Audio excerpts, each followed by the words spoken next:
And here I am again. Despite all good sense telling me that I probably shouldn't be doing this, I'm doing this. So today I wanted to talk about something that isn't really inappropriate, which is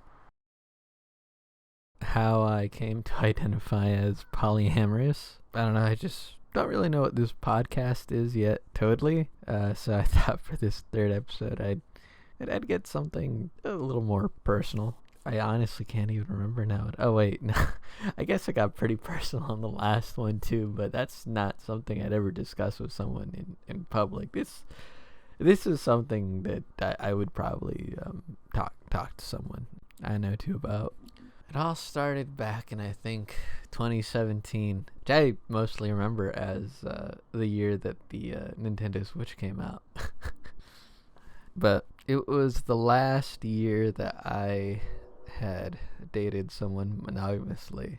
And despite feeling like everything was going alright and that I thought it was going somewhere, it just kind of ended all of a sudden. And part of the problem too is I was dating a coworker at this place I was working at, and I was just not my best self at my job, and they saw parts of me that were not particularly great. But after that, though, I just didn't really know why I was dating anyone. And during that time, I had listened to an audiobook for a sci-fi classic called Stranger in a Strange Land by Robert A. Heinlein. It's a really good book if you haven't listened to it. It's actually also, too, the reason why I'm recording this as well is just because I started re-listening to the audiobook. But that book, it does have a lot of stuff, and it has stuff about polyamory that I'm not particularly about. Like, it's a lot of that kind of hippie commune, we can live off the earth kind of attitude, which is not what I'm really about. I'm not going to get into my own politics outside of, the relationship dynamics and whatnot. But yeah, it was one of the first things that made me start thinking, though, that maybe there is something more to love and sex and the way that we express that and share that with other people. Because when I look back on it, I think about my ex-girlfriends and like the ones that I really did date and got to know. I think I still, I love them, right? It's not like I'm in love with them, but I love them in the sense that I hope that they're well and that they find happiness in their lives. The other thing, too, about Stranger in a Strange Land, I'll just call it Strange Land from now on, is that it also brought up some other bizarre thoughts I'd been having about, the uniqueness of the human race and our ability to comprehend and talk to one another with language and express ourselves through art and sex. It really resonated with me, especially seeing as I don't know if I should be admitting to this, but I'm a communications major, which this podcast could probably only speak ill on me as a communications major, because I am terrible at communicating even into this fucking microphone. But so anyways, that book really kind of, it brought together a lot of things I had been thinking about up until that point. And then I took a trip out to a place that I just decided I'm not going to name. And I was staying at a friend's place. And while I was there, I was using Tinder. And it's funny because I wouldn't have met this person necessarily because of Tinder, but it was more because that I had run out of likes on Tinder for the day, and they were the last person. And I was like, oh well, I can't do it, and I do think they're pretty attractive. So I read their profile, and they had their Snapchat in their profile, so I thought, well, why don't I download Snapchat and see if they'll message me back on there. And then at first, too, I was really self-conscious about it because I was like, this might have been a mistake because, to be honest, I'm just kind of looking to have a good time tonight. And it might have been just rude to take your Snapchat profile off your Tinder account. And then they messaged me back, and they were like, "No, it's totally fine." And then things progressed from there, and we met up for dinner, and that was the first time I'd ever like made a connection like that. And it wasn't just sex too, it was that like I really enjoyed the conversations that we had and the time that we spent together. And even though it's not someone I'm ever gonna like sleep with again, it was a completely worthwhile experience. And then after that is where I kind of become polyamorous, but I don't really start identifying as polyamorous. And so I go on a string of dates that don't really lead to anything, right? Because I'm still kind of trying to figure out what exactly I want out of dating now. And it's not until I meet this girl that puts on her no wait, oh no, she didn't, that's right. I'll call her Allie. So Allie actually didn't write this on her bio. It was something that came up in conversation because she referred to her roommate as her partner, even though they weren't in any kind of romantic relationship. In fact, her roommate was like both asexual and aromantic. So it was just, and her and I too, we had a whole thing about semantics of what words to use in a relationship and to identify with. But I will say that it was because of her that I started identifying as a solo poly. It was also kind of weird too because I think I gravitated to her more as a friend, and I tried to make it more sexual. And to be honest too, like, actually wait, no, not, God. See, for me, like, the weed is meditation. I don't know if I mentioned that I'm high. I think I'm high on orange sherbet. Yeah, that's it. Anyways, I'm realizing like I can't romanticize the past right now, I think, because I'm seeing it clearly. And I mean, it wasn't a bad relationship. It's just like, yeah, sexually we didn't really have anything in common. We didn't really want the same thing out of date so much. Like, she didn't like making out.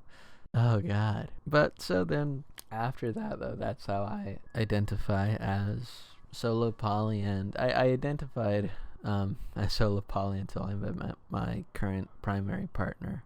And, you know, I always considered that the situation might change if I found the right person. But I find that I just really enjoy dating other women and, you know, kind of having like the replication of romance, you know, or like, I guess, falling in love for the first time, but without actually committing to it is nice. And then after that, though, it's just the friendships you develop.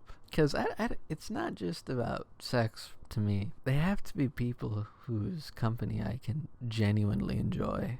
Like, my primary, I was telling her about a date I was going to go on soon, and I was telling her that it was with a friend. And she's like, "You're dating your friend?" It was in text, so I don't know how she meant it, but that's how I read it. And I told her, "Yeah, I'm dating my friend." And she's like, "Why isn't she your primary then?" And I told her, "Because I don't really have all that much in common with her." But the other thing, too, I like about being polyamorous is with my partner. And this is, I was originally going to make a whole episode about why I don't like cuck stuff, and I guess I'll just make it this as well. Is, to me, it's like, I don't know, it's just, for me personally, a weird thing to fetishize. And I totally get that. I don't know if my mic is picking up stuff that my neighbors are doing. Anyways, that's one of the few fetishes where it's like, I'm not into it, but I guess I understand the psychology of it well enough where it's like, at least if the people that are into it, the ones where it's like, you know, they understand that it's role play. I've read some stories of people that try to take it too far because they don't talk to their partners about it before actually trying it. And I don't know if those stories are true or if they're made up, but the moral of the story is just talk to your partner about it before you actually do something that they might not like. Yeah, but anyways, it just doesn't really bother me, the idea that my partner would be sleeping with someone else. Nor does it particularly make me horny, is the words to say there. I'm so fucking high right now.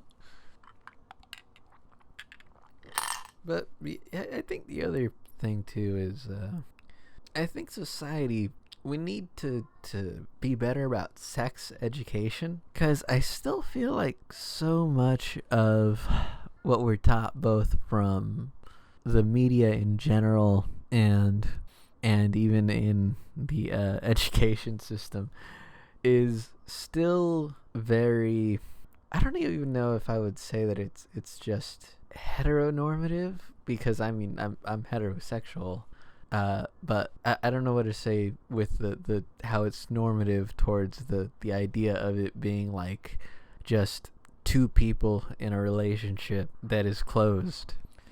But it's the standard, I guess you could say, right? It's we're still largely taught that there is like this standard, and I feel like even in the media where they show LGBTQ characters, right, there's still like this standard of like, well, it's two people, they get together and they adopt a kid, or if it's two women, maybe one of them gets impregnated. But my point is, right, that we're still taught that it's like, okay, go out, find the love of your life, and go be a productive human being that continues the human race. And I think we need to be taught that, like, no, there are options on how to live your life. You don't have to grow up to have two kids and a partner in a white picket fence house. Some people are perfectly happy, living jobs where they're moving around a lot and, living just independently their entire lives. That's how my aunt has lived her entire life. And she just beat cancer. And like a particularly nasty form of cancer that has like a crazy high death rate. It's really incredible. I've always admired her. She knew what she wanted out of life from a very young age, according to my mother. She knew she didn't want to settle down and have one partner and a family. I don't know if she identifies as solo poly or if she's still looking for a partner, but I'm not going to put a label on her. I'm a terrible family member for doing that. I'm going to leave that in. I'm not going to edit that out. I'm going to show the world that I'm a human being that makes flawed decisions in thinking and then can course correct. But yeah, we got to teach the kids that like there are other ways to live. And I think the other thing too is we got to also teach kids like the economic benefits of waiting to have kids when you are actually like legitimately ready, especially right now. Like that's part of why I don't have kids, is because I'm just thinking like, am I ever gonna have enough money to enjoy myself and also allow my kids to enjoy myself? And maybe that's an incredibly selfish way of thinking, but I'm just like, maybe I only ever really want to live for myself, in a sense. At least I don't want to pass on my genes. I want to live for the family members I care about, and I gotta live for my primary partner. The thought of sharing my love with children is also just a scary thought in and of itself. This is going all sorts of places I was not ready to take it to, but here I am. And oddly, this is one of the podcasts where I go off on less tangents. I think I'm actually going to do this in one recording. But the last thing I'll say about polyamory, though, is that it doesn't feel like a choice in the sense of me accomplishing my own happiness. I enjoy sex. I enjoy affection. I enjoy good conversation. I enjoy friendship. I just don't see why I have to give those things exclusively to one person. One person who I thought they understood what I was. I thought I made my lifestyle very clear to them, then turned around and they weren't comfortable with it, even though, and that I was not being honest with them, even though I thought I completely was. But what really hurt though is it wasn't that after that they didn't want to see me anymore, because I completely get that, right? It's like, okay, if you're not comfortable dating someone who's polyamorous and has other sex partners, that that I entirely understand that, right? You're not into someone who has that kind of lifestyle. But it was more that they didn't really make an attempt to understand me, it felt like. And that's what really hurt, was that they left me, not because they didn't necessarily accept my lifestyle choice, but it felt more like because they didn't really try to understand it. They just kind of argued as to why it was inefficient and why it doesn't work. And it hurt. But I've also been in a very fortunate position, though, where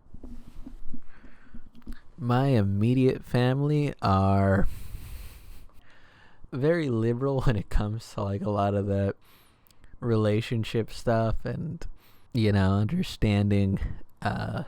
So I'm open about being polyamorous with my immediate family, and especially I've talked about it with my stepmom and my dad and my mom. So it's been very fortunate, because like my friend Allie, she never told her parents, and she was from like a more conservative part of the country and a more conservative culture, so it's not something she could really be open about them with. And it's very fortunate that I don't have parents that look at me as a pervert just because I have a way of expressing myself through romance and through dating that isn't the norm. That being said, I hope to God they never find out about this Kinky Caption crafter bullshit, because then they would think I'm a pervert, to which I would have no defense. None whatsoever. I can't defend this to my family. So if you know my real name, send me a message and start blackmailing me. And I think sending requests for blackmail, that's a great place to end this video. So as always, my links are, you can subscribe and hit that notification bell if for some reason this is something you want to subscribe to. People will see that, I think. I don't know if they can, but you'll know. You'll feel guilty about it. Don't worry. You don't have to. In fact, I would say for your sake, just don't hit either of those. But I assume that you probably have a secret Twitter account and a secret Reddit account and secret other accounts. So you can follow me on your secret pervert Twitter account on Twitter at Kinky Capcrafter. You can follow me on Reddit, u/Kinky Caption Crafter. You can go to kinkycaptioncrafter.blogspot.com and kinkycaptioncrafter.bdassembler.com to subscribe. And there's also the Patreon. If for some reason after listening to this you think this guy, he deserves money, I don't deserve money for doing this, but if you do subscribe,